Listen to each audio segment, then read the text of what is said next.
Bismillahirrahmanirrahim. Assalamualaikum warahmatullahi wabarakatuh. Perkenalkan, nama saya Muhammad Al-Jiratul Fatir dari kelompok 4 akan mempresentasikan materi tentang metode Dempster. Banyak permasalahan yang menyangkut kebutuhan khayalan atau masyarakat yang membutuhkan dukungan solusi. Solusi tersebut mungkin dibutuhkan sesegera mungkin karena dapat menyebabkan risiko bagi seseorang atau lingkungannya. Seperti pada bidang kesehatan, seringkali jatuhnya korban disebabkan keterlambatan tindakan dan penanganan karena ketidaktahuan masyarakat akan terjangkitnya suatu penyakit menular yang berbahaya.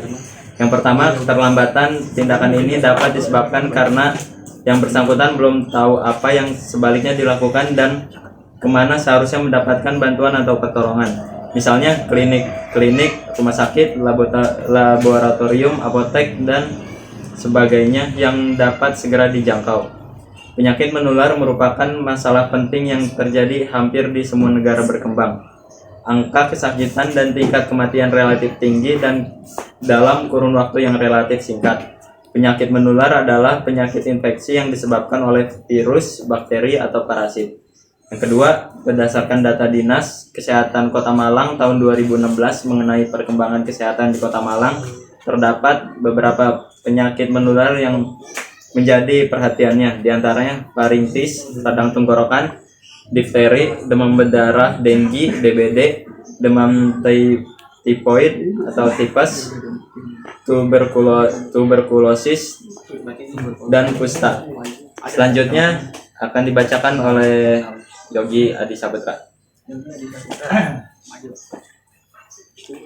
Perkenalkan, nama saya Yogi Adi Saputra. Saya akan melanjutkan dari sebelumnya. Yang ketiga, beberapa penyakit menular menjadi perhatian pemerintah untuk dapat ditangani dengan menggunakan teknologi informasi. Yang keempat, seperti layanan konsultasi penyakit dengan pemanfaatan teknologi sistem pakar. Sistem pakar merupakan sistem yang berusaha mengadopsi pengetahuan manusia ke komputer agar komputer dapat menyelesaikan masalah seperti yang biasa dilakukan para ahli atau pakar. Yang kelima, seiring dengan perkembangan teknologi informasi dan layanan komunikasi yang semakin luas, sistem pakar tidak hanya dikembangkan secara lokal pada satu komputer, tetapi dapat dikembangkan menjadi layanan online yang dapat diakses pada platform yang berbeda, seperti website dan aplikasi smartphone atau Android. Yang keenam, beragam penyakit menular dengan kemiripan gejala yang muncul akan menimbulkan ketidakpastian, sehingga dibutuhkan pendekatan yang sesuai. Salah satu pendekatan yang dapat digunakan adalah metode Dempster-Shafer.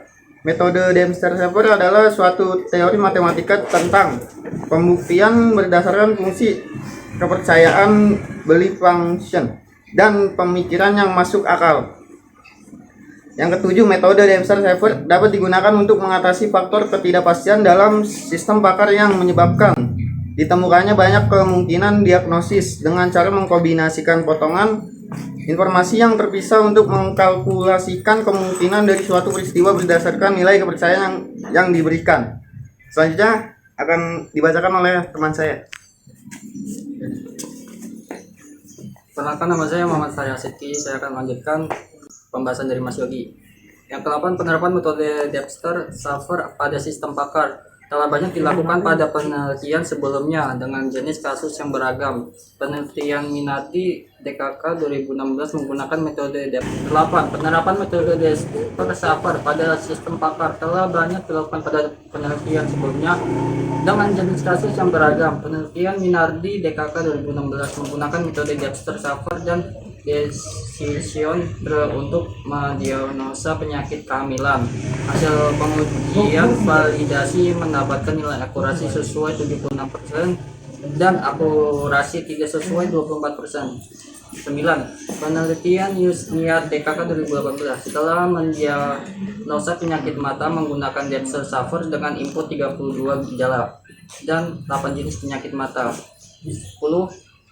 Penelitian Kangeraldo DKK 2018 menggunakan metode Dempster-Shafer untuk mendiagnosa penyakit stroke hemoragik dan iskemik dengan hasil pengujian validitas akurasi sistem sebesar 97%.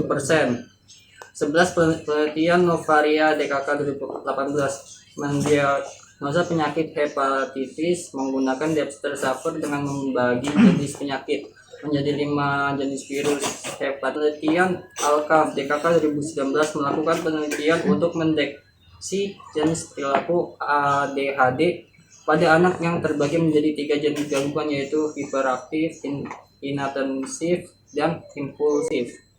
13. Kelima penelitian tersebut mampu menerapkan setiap kasus menggunakan metode Dexter Saver dengan persentase nilai akurasi yang tinggi. Namun kasus yang dianggap belum pada beberapa penyakit menular. Penelitian tersebut juga hanya menggunakan satu jenis platform untuk implementasinya. Selain itu, belum dapat rekomendasi penanganan awal untuk setiap hasil diagnosis serta rekomendasi tempat layanan kesehatan yang sesuai dan dapat segera dijangkau. Pengguna user hasil pengujian yang dilakukan belum menjangkau pada uji evaluasi pengguna terkait dengan penilaian sistem yang telah dibuat. Penelitian ini bertujuan untuk menerapkan metode Dexter Saver pada 6 penyakit menular yang menjadi perhatian di Kota Malang. 3. Menggunakan platform website dan smartphone Android. Selanjutnya akan dibacakan oleh rekan saya. Perkenalkan, saya Bilandri Dawamatani. Saya akan melanjutkan dari Fahri. Penelitian ini juga memberikan layanan rekomendasi yang terdiri dari rekomendasi penanganan awal dan merekomendasikan tempat layanan kesehatan terdekat sesuai dengan posisi pengguna user. Saat mengakses sistem konsultasi ini penyakit secara online, pengujian terdiri dari uji akurasi dan uji evakuasi pengguna terhadap sistem yang telah digunakan. Selanjutnya ada Mas Yodi. Ya, saya Yodi. Saya ingin menyimpulkan materi teman saya ini barusan saya dibaca ya. Untuk kesimpulannya, dengan kemajuan teknologi, sistem pakar yang menggunakan metode Dexter Saver dapat diimplementasikan dalam berbagai hal platform seperti website dan aplikasi smartphone. Diharapkan penerapan metode Dexter Saver dalam sistem pakar untuk diagnosis penyakit menular ini dapat membantu meningkatkan efisiensi dan akurasi dalam penanganan serta pencegahan penyakit menular.